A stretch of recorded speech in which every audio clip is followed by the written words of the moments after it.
Welcome to the Strong John Fitness Podcast.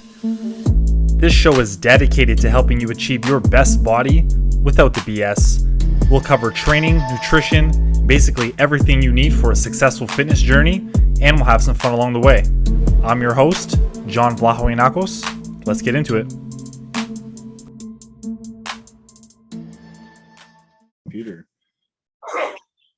All right. Welcome, everyone, back to the podcast today. I have another amazing guest.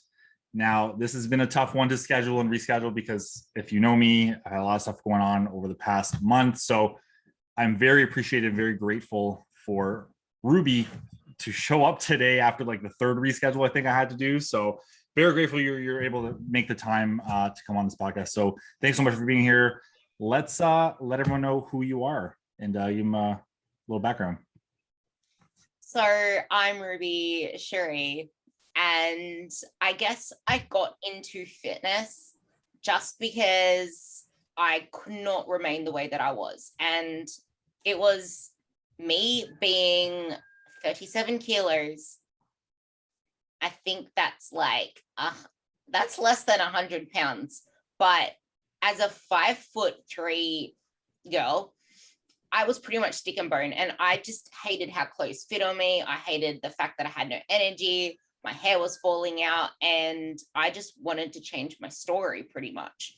So the time came around my birthday in November, which is towards the end of the year. That's why I mentioned November. But the fact is that there was a gym that opened up near my house, and it's just like there's literally no excuse I can think of now that can stop me from going, because I go to this center to buy my groceries. It's Woolworths.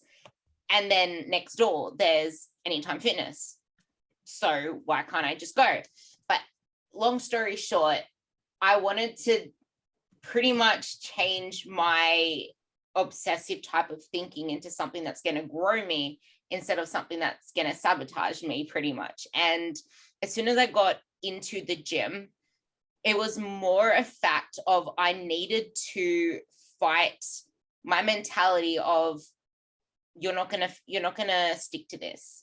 You're not gonna keep going. You always give up. Because something that a lot of people can relate to is the stories that they believe because of what was told to them as they were growing up. And it's never said to us in a harmful way.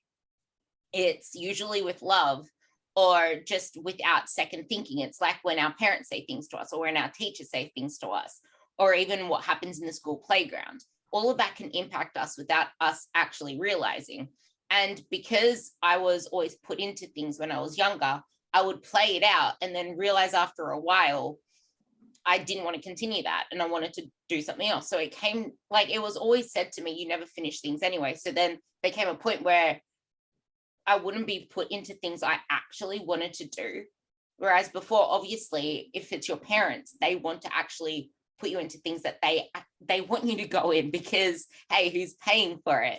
So I was put into things that I enjoyed for a short period of time, but then I didn't, because I guess different backgrounds are different, but some parents would actually push you in a way that they want the best out of you, to the point that you actually resent that activity. So you don't want to do it anymore. And that was pretty much what I had. And that was the mentality I went in with when I started fitness. But I do have to say this note, which is the most important note of ever for anyone to take away, is when you get into whatever pursuit you want within fitness, and if you're finding it hard to stick to anything, it's because you are not believing in yourself enough to make it known. Because too many people refuse to actually be a part of something bigger or let people around them know what they are doing, because they are scared they are going to fail. They are scared they are going to give up, and they don't want to put it up on social media because, oh, I'm going to let them down, and then I feel like a total fluke. And it's like, no, but that's the thing. It actually is keeping you accountable if you allow it to be. And when things get you down, as much as I hate the saying, I love it so much. You do need to fake it until you make it. And I hate people hating on that. because that's the way the brain works. It's just that people take it out of context. It's not just faking it, because if all you're going to do is fake it, it's never really going to happen. You need to actually believe it and be the person first. So I was doing a lot of faking it until I made it. I would show up, I would post on social media. I didn't give a shit what my old school friends thought, because I was completely different to the way that I was in school, because my school was all academic. It was academically selective and far from the industry that I'm now into, that is not going into uni, getting a doctorate, getting a friggin' lawyer's degree or accountant's degree, which nearly all my high school friends got. I went a different direction. And that's what a lot of people find hard, letting go of that old identity to actually allow themselves to be the best that they can be and to chase the direction that's going to make them a better person. Because this whole concept of identity can hold us back. And same with that limiting belief of, I'm going to give up anyway. So you need to make it known. You need to get your families involved if you can. If not, then join something bigger, like join a coaching group, join a team. That's why I love my inner circle. And I mention it all the time. If you do not belong to something or feel like you belong to something, something's going to feel like it's missing. And it's part of Maslow's hierarchy of needs. The bottom thing is belonging. You need to feel like you belong to something, because if you don't, you're going to feel isolated and lonely. And that's one of, like, look around us with COVID. How many mental health cases came out of being isolated? Emotional eating, people giving up on themselves because they didn't have that connection. It wasn't the fact that, hey, there's food around, I love food, because food is more than food. It's got emotions attached, and people eat to fill an emotional need. Some people I hate it. The gym is not therapy, but it is self-care. To me, gym is self-care. It is giving myself the time of day that I never give to myself any other time, but it is not therapy. If you need therapy, you need to get therapy, because no one else is going to ask you the tough questions. The last time I checked, my barbells don't speak to me. So you do need to get therapy if you can, because a lot of us are not aware of what's holding us back. And the more aware you become, the more resilient you become. And that's a long-winded answer, but I feel it's so important to say, because now that I'm where I am and reflecting on all of that, it has only boosted me even more in a way that I want to actually show people, even though I have restrictions on my life, it's the perception, like the way you view things influences how you respond to it and how it makes you feel inside. And yeah, they may be, like, other people from the outside may say they're restrictions on my life, but I see them as freedoms. Tracking my food is a freedom, because when I'm in this period of time right now, I'm overwhelmed, I'm overloaded. So I keep my food super simple. I don't have any variation in my diet. I meal prep and I eat the same shit every single day. Every meal is in Tupperware. I work at home and I still eat out of Tupperware, because I don't have the mental capacity or time to even think about what's going to fit my macros, or if I can change something up, or if I can add this or that. They're just the simplest meals, and 2 of them are literally the same. Actually, 3 of them are the same, but one of them has rice, 2 of them have potato, and the other 2 are more salady based, so I can have those bigger meals closer to the end of the day. And that's the thing. When you have that awareness, when you don't feel so restricted and actually view it as freedom, you allow yourself life. Because who wants to spend an hour in the kitchen or an hour on my fitness pal trying to figure out their shit? Like, as much as I believe in being flexible with your food, you need to realize there is an extent for everything. And I had a massive rant yesterday, because you can eat everything, but should you? And it's got nothing to do with the fact that, yeah, you can eat a donut, just eat the donut. Yeah, no, because that person is not in the right mindset for it at the moment, nor are they in the right place of time for it. Because if they do that, it's going to trigger more sweet cravings. And same with intuitive eating. There is no such thing. It's mindful, informed eating, because you need to actually understand the principles of food. Because if I was intuitive, I'd probably be a big fat buffalo by now. Like, luckily, when I'm away, I can actually eyeball a lot of things because I'm informed. I'm not going to go get a salmon, because I need protein in my diet, because that's going to give me double the calories, double the fat, well, actually quadruple the fat because it's half protein, half fat. I'm not going to say, hey, I had a healthy protein meal, whereas a lot of people would do that. So it's that whole concept of just like, you need to grow through the process, change your perspective on things, and have belief in yourself, because otherwise you're always going to fall short and you're never going to be able to actually get out of that door. You'll walk up to the door, but you're never going to leave it because you're afraid to reach out. You feel ashamed that you keep relapsing. But why? Don't just let it be and accept it. You need to ask yourself why and not be afraid to reach out to ask for help, because there is no shame in relapsing. And that's why social media has so much negative shit said about it, because it is all highlights and people look like they're always succeeding. And the thing I'm starting to hate now about it, because I love social media, I'm in love with social media, and I'm sick of people hating on it. It's nothing to do with social media. It's got to do with you yourself. You can't like filter things out, because I don't open Facebook to my newsfeed. I only choose to open my newsfeed when I have time. I open Facebook to my inner circle. That's the first thing I see. And when I actually open my Chrome, my Google Chrome, I open it to Chronometer, where I track my food. So there's literally nothing interrupting my bubble unless I choose it to. So that's something to take in mind as well, because something that I hate about social media, as I was saying, is that now there's an ever-growing surplus of people just shoveling all these different foods together, artificial foods, all these different casein powders and custard powders, all of this shit, and putting their full days of eating on a plate, or whatever the hell it is, on a plate, and making people want that stuff. And it's adding so much variety, so much confusion, so much shit to their mind. It's like, oh, I want to try that. Oh, I want to try that. You're complicating stuff. You can't even just walk. And if you're going to try all these different things, like, where's the time for you? Where's the time to actually focus on what you need to do to get the results that you want? Because yeah, you can fit all of this in, but keep shit simple first until you can, and be realistic. Like, can you afford this time to fit this in?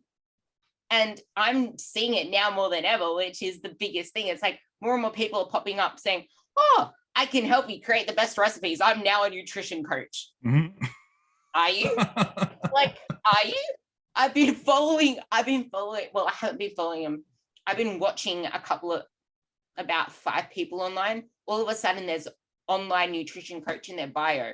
There was no signs of studies, no signs of anything. It just went from like about 100 followers to 10K, 12K, whatever K followers, because they're posting these delicious meals, these delicious recipes. And I'm just like, full days of eating, huh? I see about 100 grams of not 100 grams of protein, 100 grams of veggies in there. And I like your protein sources. It looks like there's a lot, but hey, what's it coming from? Protein bars, protein ice cream, protein cookies, custard powder, custard mousse. I'm like, dude, like, where's the real food? Eat real fucking food. And that's not a coach. That's just someone playing around in the kitchen.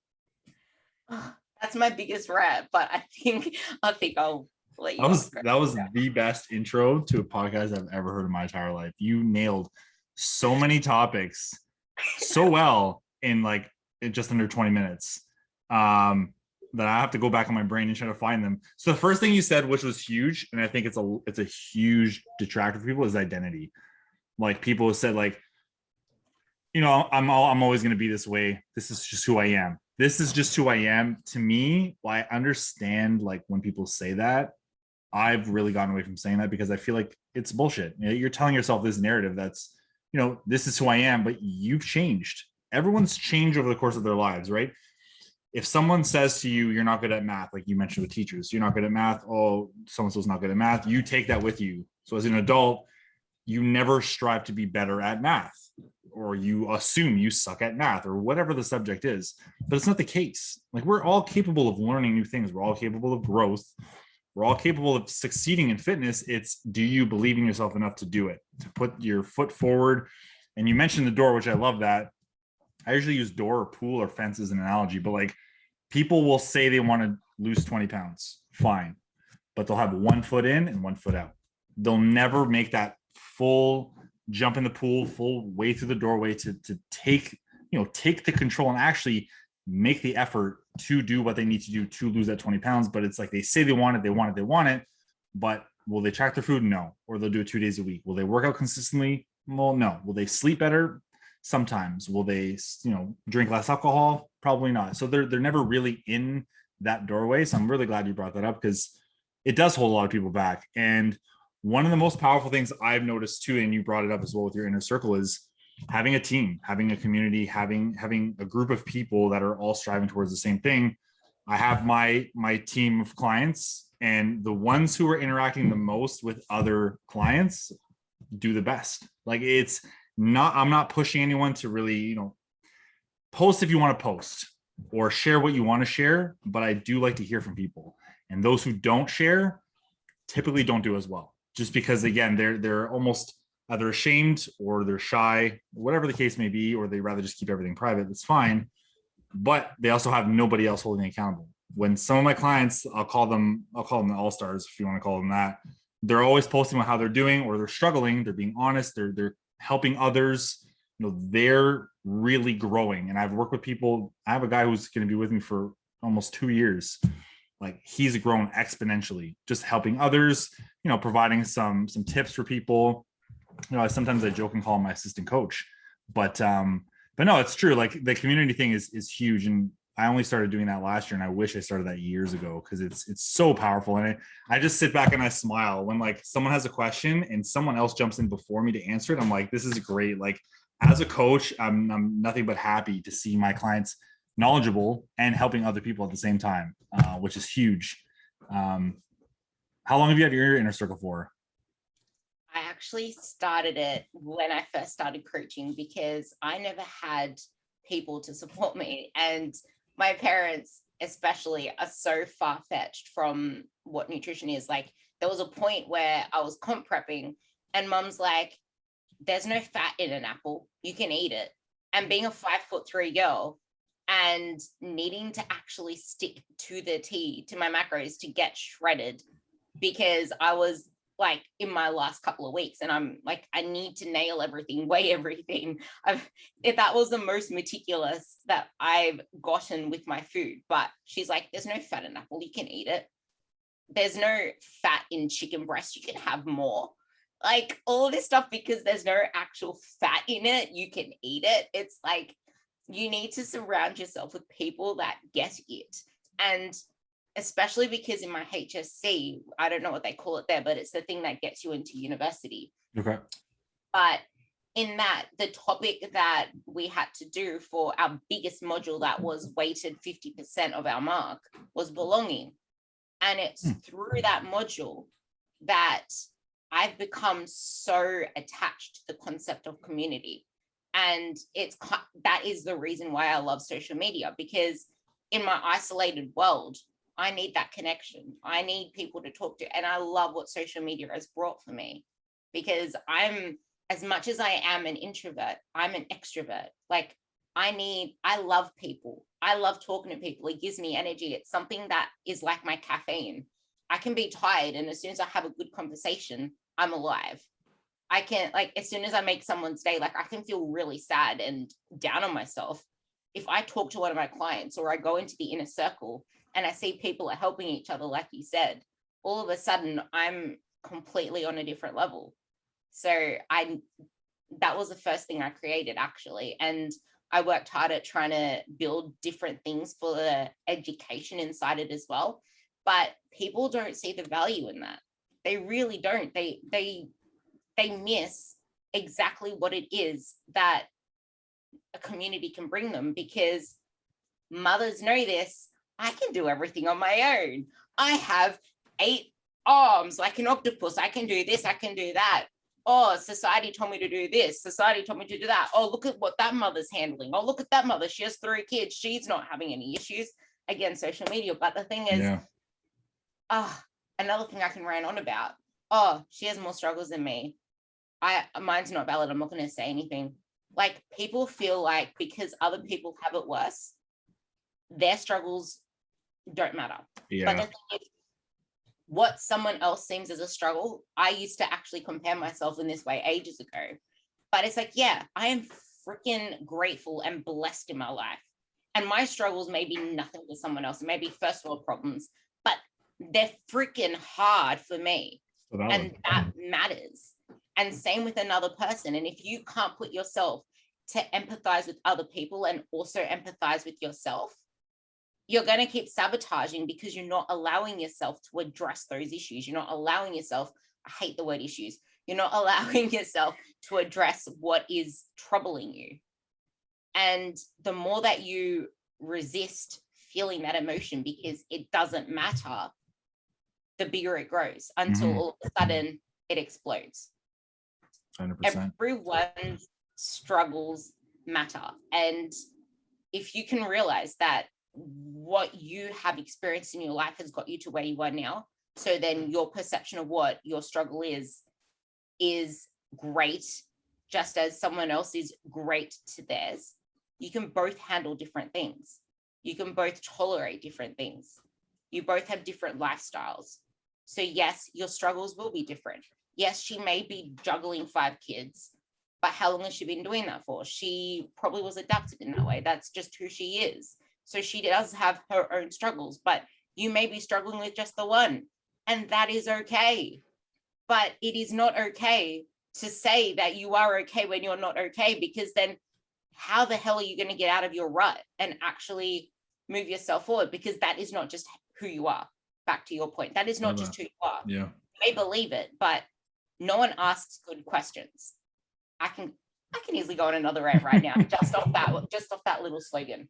It's interesting you brought up moms, because like I mean, I do work with parents and I work with non-parents, and you know, mothers do have a lot of pressure they put on themselves. Like, I've seen it firsthand with my wife, with other moms I've worked with. But it's funny that you mentioned them, where I see it's more men that are the ones that want to do everything for themselves. Like, they don't want to hire coaches, they don't want to ask for help. That's what I've noticed in my kind of coaching career.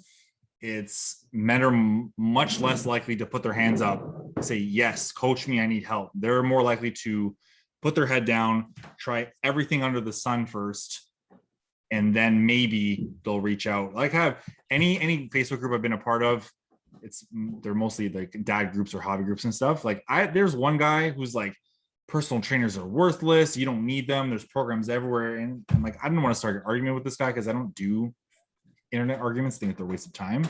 But in my head, I'm like, are you okay? Like, who hurt you? Like, what trainer did you wrong? Right? Like, for you to like blatantly disrespect an entire industry of people based on, I guess, your personal experience. Like, so I found it interesting. But I do love that you control your social media. Like, I never thought to set my homepage to something other than just the Google Chrome homepage. That's actually something I should probably do, because it's true. I don't need to open up the homepage. If I need to jump on my laptop, either I'll have Trainer Eyes open where I host my programs, or my group Facebook group. Like, that sounds like so much better of an idea than, let's see what's happening on the news feed today. Like, I can't even dive into that kind of stuff. Men, solo, no PT. The fact that you said that, I'm like, I have actually witnessed this, because I have this guy on that would only come to me when he's completely just done. Like, I'm not having motivation. I just need to put it flat out there, blah, blah. I'm like, dude, every single time you spoke to me, it's been, I need to have this wake up call. I just had a wake up call. I'm like, you're having like a million wake up calls. That there's something not right there. But they're afraid to, like, this is what I hate about the stigma around males. And I've noticed it, but I just don't look into it because I'm more of a female coach. But they just are afraid to be vulnerable. They're afraid to show feelings. They're afraid to show struggle. They're afraid to talk about struggling because they need to be hard. And I feel like when they say that they don't need help, it's come from a past the same way that it's come from a past when the women do what they do. It's come from what people have said to them and like experiences that have happened to them that have made them feel like they are not enough, so they need to act up.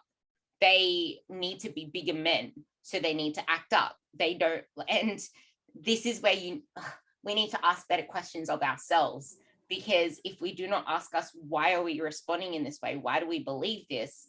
And we zoom out and say, I'm literally not getting what I need or what I want. And the reason I love the door analogy and not the pool analogy is because no one's going to push you into a pool, but someone can actually hold your hand and help you outside of that door. And then you can walk on your own until you get another sticking point. And then you can ask for help again and get someone else to hold your hand through that. And it's okay to have the hand holding, because you're not going to always need to have it, but you do need to know when to ask for it. And that's the thing. Like, I have girls that drain like the time, like not drain, like if you go through the chats with them, there are times where it's literally so much chatting, but then hardly any chatting for a while. And that's what people don't realize. Like, I don't have any notifications on my phone. I turn them all off except DMs on Instagram. And if they message me on Facebook, I don't get the notification. You're not going to annoy the shit out of me, so message me. And the thing is, you may be annoying me, if that's the word that you want to call it, for like a week or something, but you need me in that moment and I'm willing to be there for you.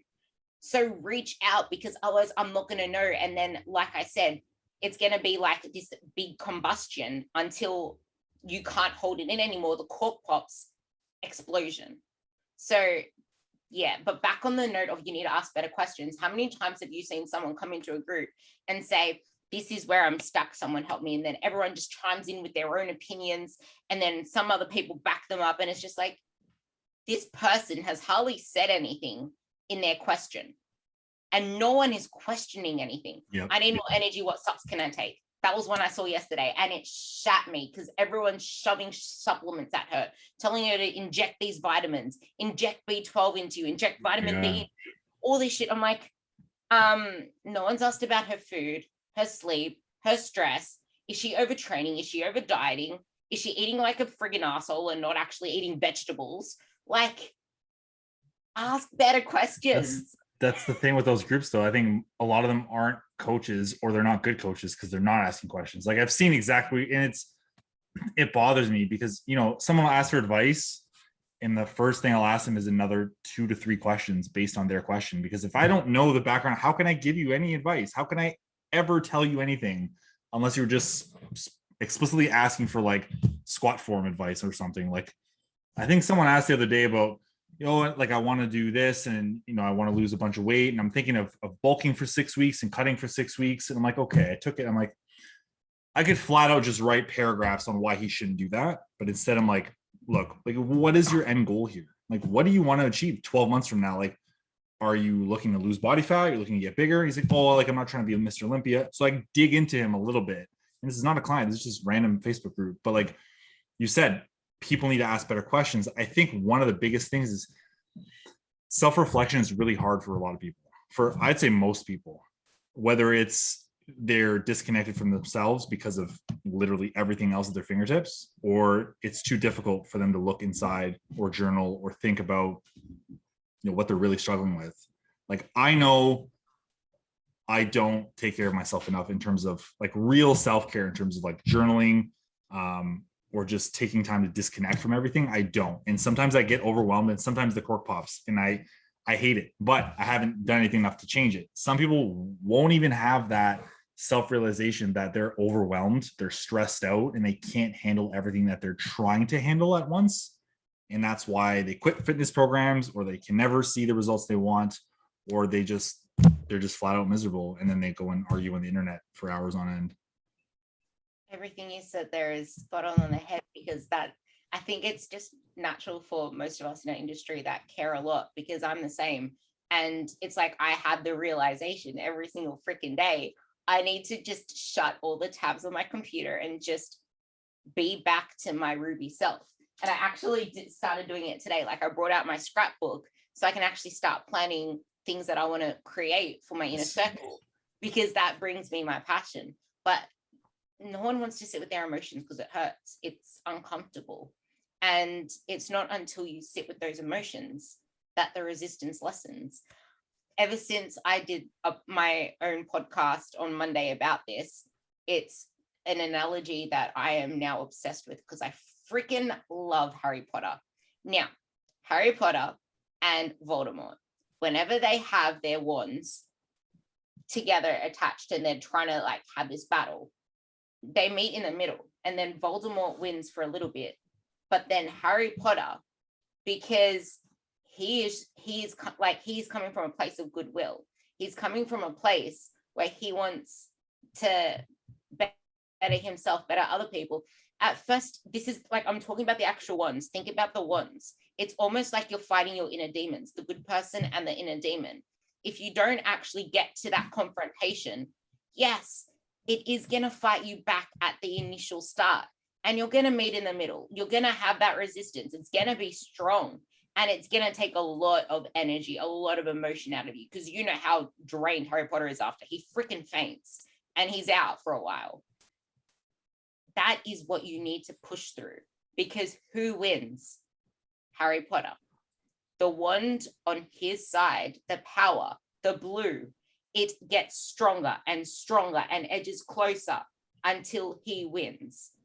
But it's not done in a matter of seconds. That is a long part. Like if you actually watch it and time it, it's a long resistance, like time lapse. Battle, yeah. And that's exactly the battle we need to face with ourselves, but we don't do it. As soon as it gets uncomfortable, we run the other direction.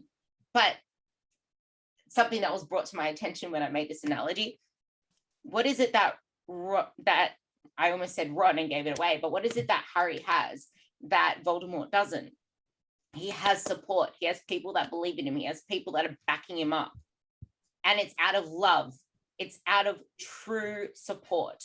Voldemort has people, but that's out of fear. Mm-hmm. That is out of coercion. It's not out of true support, true love, true care, and actually wanting to fight the better good. And that is where that community comes in as well. And if you do not allow yourself to sit with these emotions, as I was saying, it's going to show up in other areas of your life. Like, why the hell are you emotionally eating? Why the hell can't you beat that? Why are you struggling now that there is no gym open? It's because that was your escape. You were always running away. So now you're turning to food. You're turning to sabotaging yourself. You're turning to hating on your body. And something else that comes with that hating your body thing is, it's so easy to become more critical of yourself when you lose control over the things you had control over.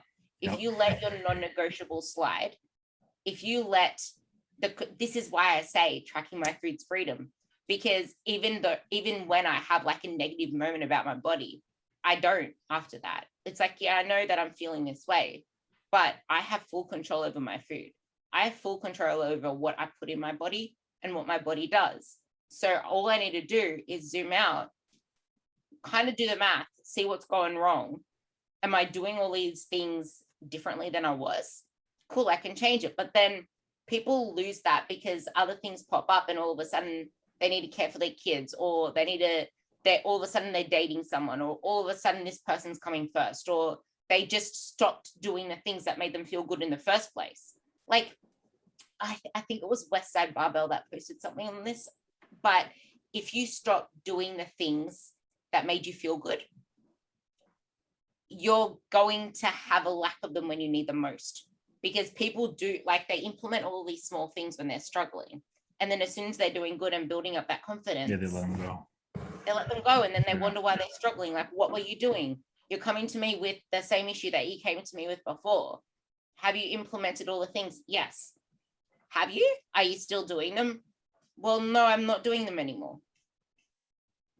Something's not adding up. Yeah, I'm guilty of that in business, and when it came down to physio. Like, physio I'm notorious for that. It was like, go to physio, start to feel better, do the exercises, I feel good. stop doing exercise because I feel good, I get hurt again. And this thing happened, and it happened a couple of times where until like I really am like, I can't take this anymore. Like I need to do my homework. And that was it. Like, and you brought up a really good point. I think people don't have non-negotiables. I feel like they don't. I feel like they're not, or if they do, it's TV time is like a top priority.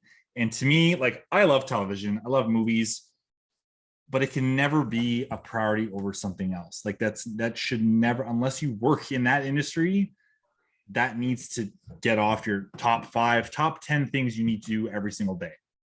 Nobody needs to watch TV every day, but that's how we've been raised. That's how we live. That's what our comfort zone is.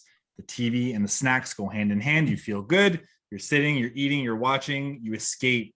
That's the other thing. It's escapism, right? You're escaping into, so I'll jump into the Marvel universe for a while. I'm not worried about my kids or my problems or my clients' problems. I'm gone. I'm escaped. I'm in another world.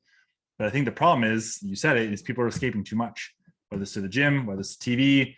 They don't want to sit there and face what they need to face. Whereas, from 9 to 10 p.m., most people will be better served prepping their gym bag, their meals, their MyFitnessPal, their emotions, anything else other than spending 9 to 11 watching TV. I would say that's probably a really good time to get your ass into bed as well. Very true. Yeah.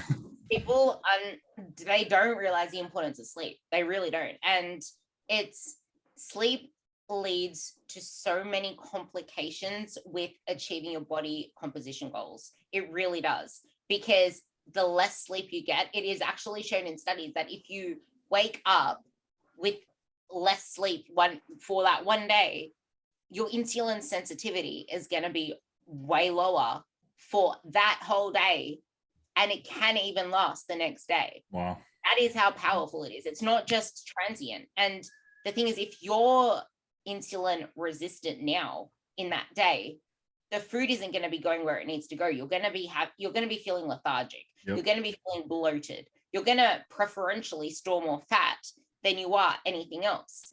And it's a really big issue, especially when people, when they're tired, they grab carbs and fats and not protein. That's right. Like, now where's that going to go? And now you're going to feel foggy. You're going to feel tired. You're going to feel lethargic even more. And it's just this self-perpetuating cycle.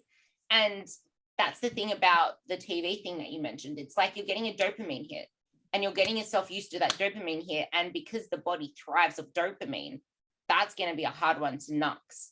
So instead of thinking about getting rid of shit, add stuff into your life first, because then you'll start to feel better if you allow yourself to feel. That's which a lot of people don't. Like, they don't do that self-reflection thing, and they don't, like, when people come to me saying they did this and did that and they shouldn't have done this and did that, I'm like, okay, cool. So how do you feel doing that, and how do you feel after that? And then it's like they don't come to you with wins. It's like, I need to know when you're winning so I can actually ask you how you feel then, and then imprint that into you. Like, you need to keep asking yourself when you're winning and not just come to me when you're struggling. But also with the non-negotiables, what would you consider your non-negotiables? That's a great question. So since August has been such a crapshoot of life, everything's kind of been all over the place. But typically the non-negotiables are tracking my food for sure, and protein shakes as kind of a 1A, because without them, I'm not hitting the amount of protein I need for the day.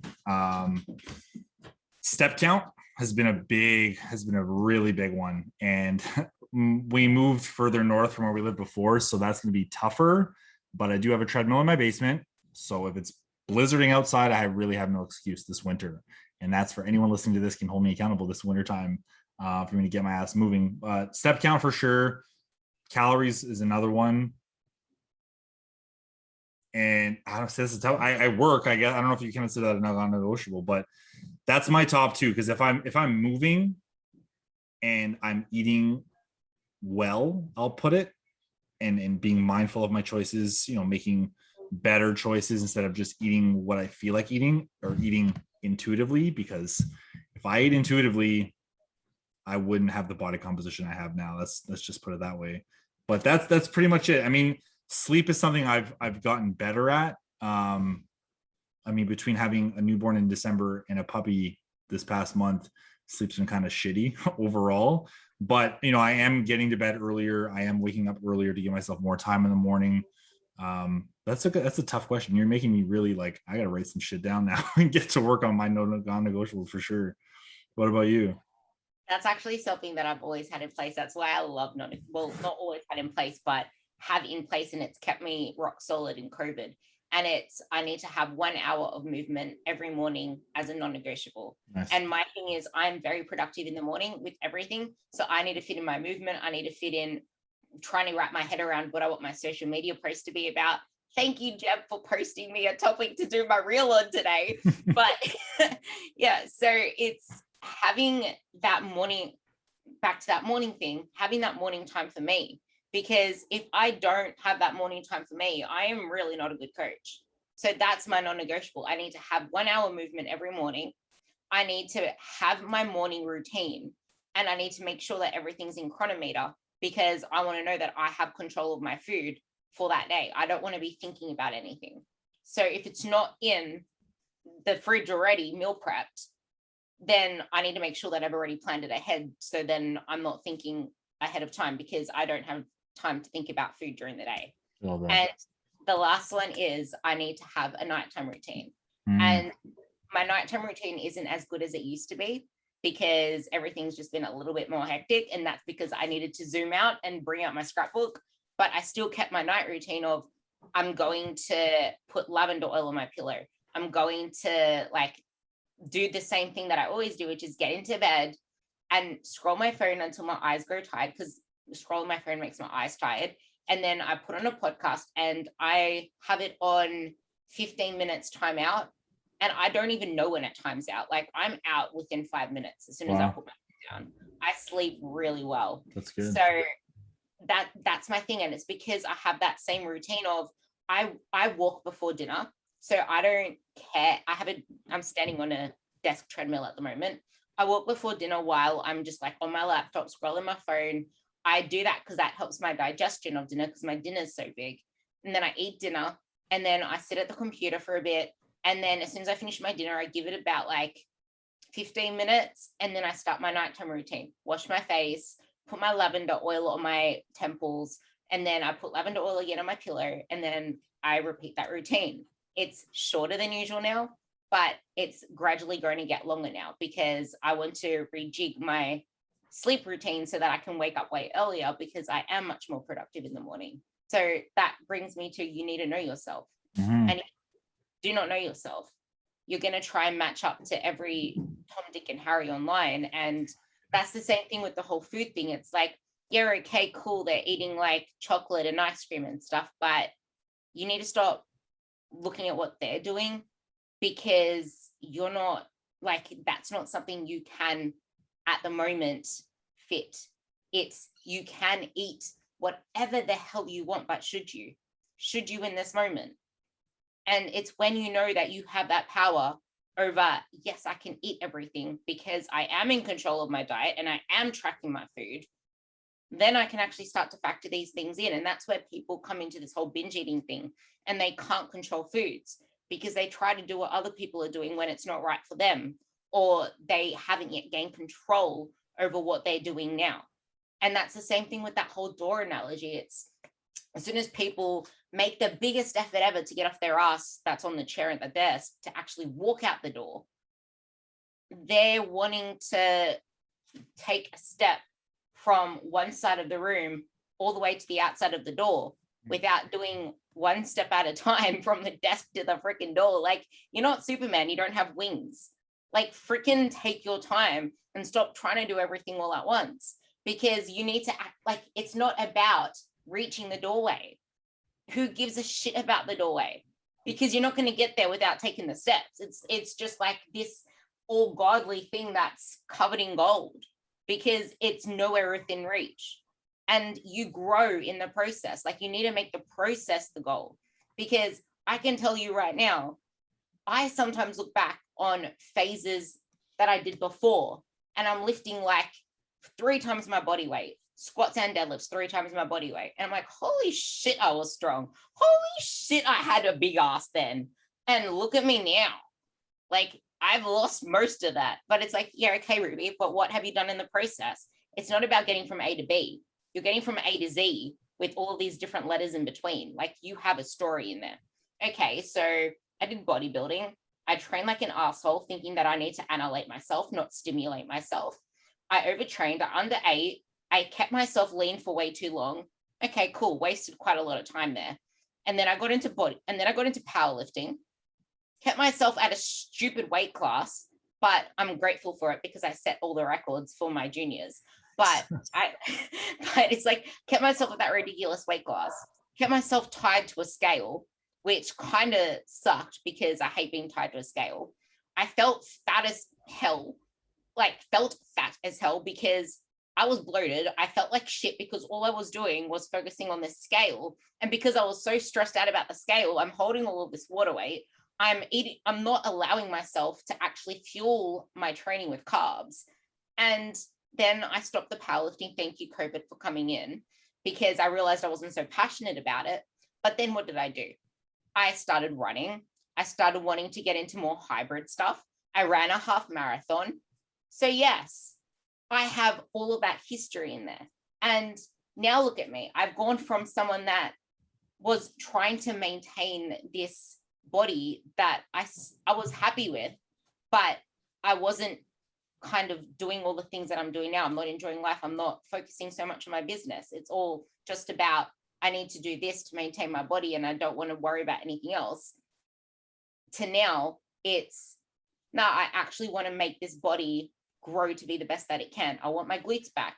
But now I'm eating 2,600 calories versus 1,600 calories, or versus 1,800 calories. I hardly ever got to the 2,000 mark, but now it's 2,600. Like, that is what you call fueling your life for life, instead of eating just enough to do whatever you need to do.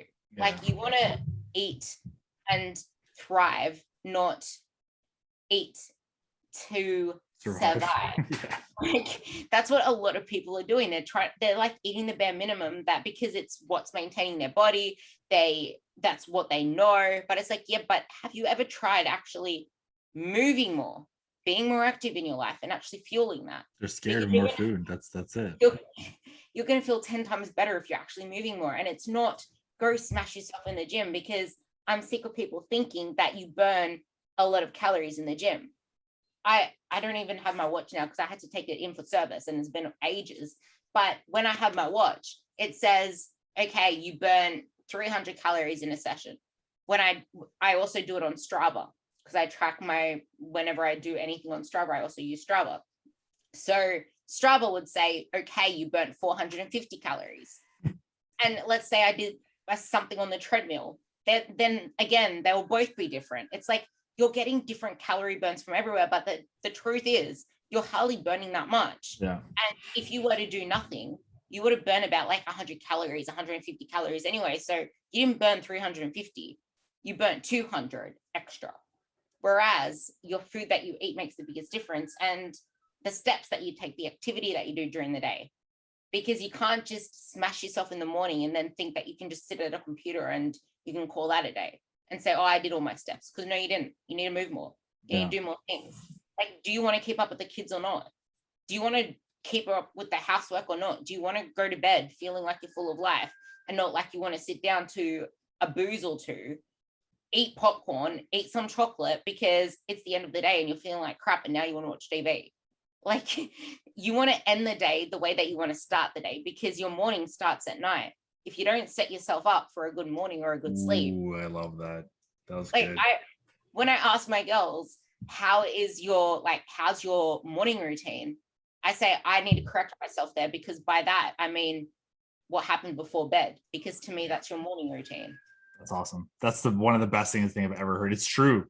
But I mean, you hit on so many things, but again, most people don't have the self-awareness that you do, as a coach, as someone who can look at themselves introspectively. Like, people are stuck in, I used to be able to do this, I used to look like that, but they're stuck there. They literally cannot look past, I look like this, how can I get back there? And I'll talk to them, okay, look, A, that was 15 years ago. B, you've had 2 kids since then. you're not going to look like that. And that's okay. You're not supposed to look like that anymore. Like I've gone through with myself, and I don't wish I looked like I used to look at various phases of my life. Like I've had my fat phase, my skinny fat phase, my really skinny no muscle phase. And then, you know, it built up muscle, got shredded, got muscle. Like it fluctuated all over the last 15 years. But never ever looked back and said, I wish I looked like that again, because I know I've constantly grew to be the best version of myself now. Even if it's not perfect, I'm not lean year round necessarily. I'm not strongest by any means that I've ever been, but you know, I'm not training to be as strong as I've ever been. Like I lifted 500 pounds in the deadlift, and I've squatted 400 pounds 4 years ago. Have I trained to do that again? No. So I can't expect myself to ever do that unless I train for that. And that's where people get messed up. They're like, I used to be able to lift this much weight. I'm like, okay, well, like, how much have you trained in the past 2 years? Oh, I haven't trained that much. Well, then, like, you can't give yourself these expectations if you haven't put in the work. You haven't gone through the process, which is the best thing. Again, you've brought up is people get too wrapped up in what the result is. What is my result? Where's the result? I want the results. And the analogy I love is the scoreboard in the field, the playing field. You know, people are staring at the scoreboard. They're not playing the game. You cannot get the result. You can't win. You can't be successful if you're not playing the game. If you're not getting your steps, getting your sleep, having your calories, getting your training set, but you're always looking at the scoreboard and looking at it like I'm losing.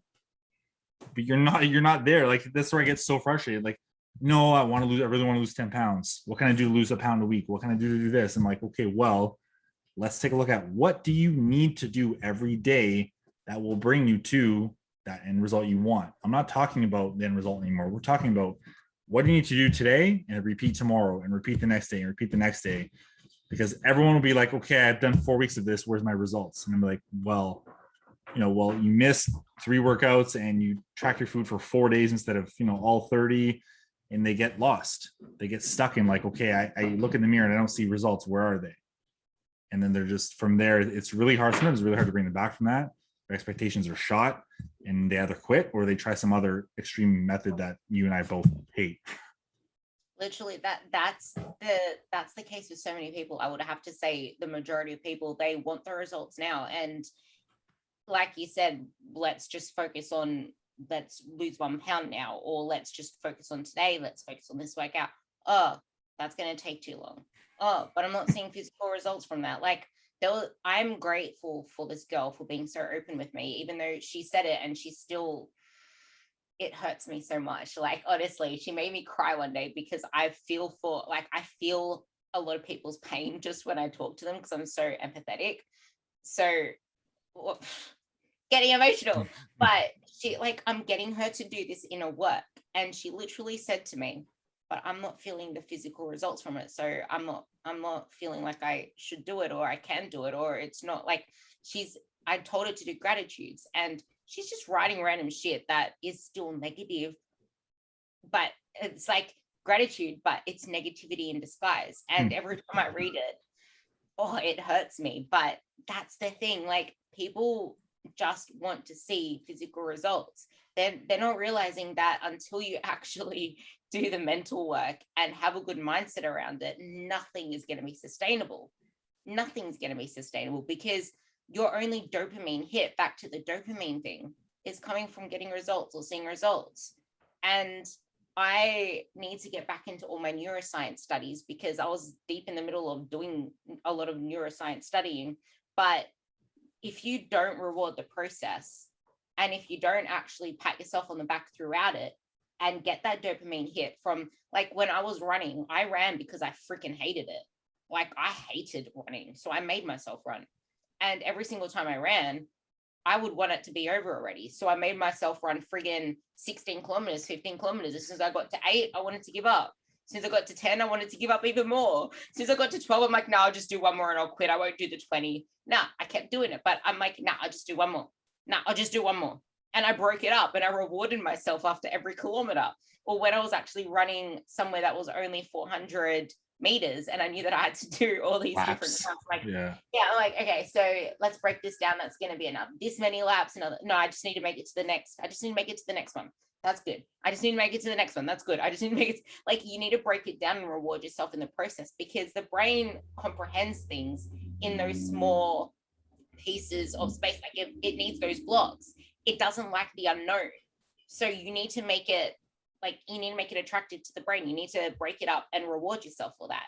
But the biggest thing you mentioned in there, which kind of kills me, is, yeah, I used to be able to do that before. Yeah, I also used to be able to do 15 pull-ups before. I'm struggling to do 4 now, but I trained for that. And I was also lean as hell for that. So I didn't have a lot of body weight. Yeah. So it's just like, you need to train for specificity. It's like, okay, you may not be as good as the squat now, but you didn't regress. Like, we did other training in the meantime. Stop saying that your squat shit now because we weren't focusing on your squat. We weren't focusing on the deadlift. Like, you need to realize that you need to stop being so married to exercises, because are you trying to be a powerlifter or are you trying to look better? Like, you need to get clear on what the hell you want. Yeah. And this is where that whole comparison thing comes in again, because Jenny is squatting triple plates, or this person's doing this. Oh, okay, I need to do that. I need to do that. Are you trying to be a powerlifter, or do you want to actually improve your body composition? Because you can't go from 0 to 100 and then not be happy with everything else. Because if you're going to do that, then you're going to have to settle for the results you get from that. And if you're not going to do the other work, like the hypertrophy, and actually build it all up, then you may not be happy with your body composition. Because I can tell you, I was happier with my body composition doing hypertrophy training than I was doing real powerlifting training. So, you know, like, this is the thing, like, people don't have that awareness. They don't have that knowledge. They just have the knowledge of the Insta twats or TikTok twats. Like, you need to That's actually, awesome. it's like, I need to actually have a different word. I can't just say TikTok twats and Insta twats. I need to be like Insta twats and TikTok thoughts. It works.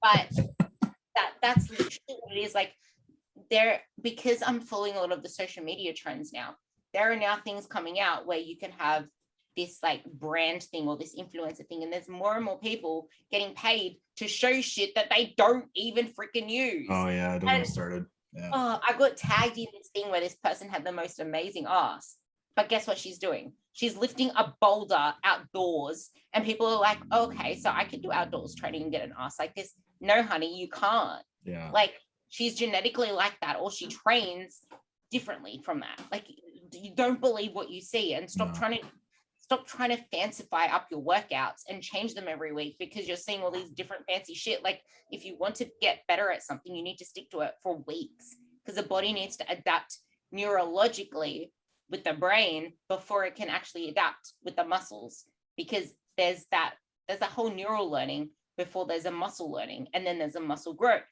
So you need to allow for that, and that's when the muscle actually grows, and you actually do want to adapt to it. You do want adaptations. You don't want to confuse muscles. It's like, why would you want to even chase muscle confusion? You want to chase muscle friends. You want your muscle to be friends with the exercise so that it can actually grow from it.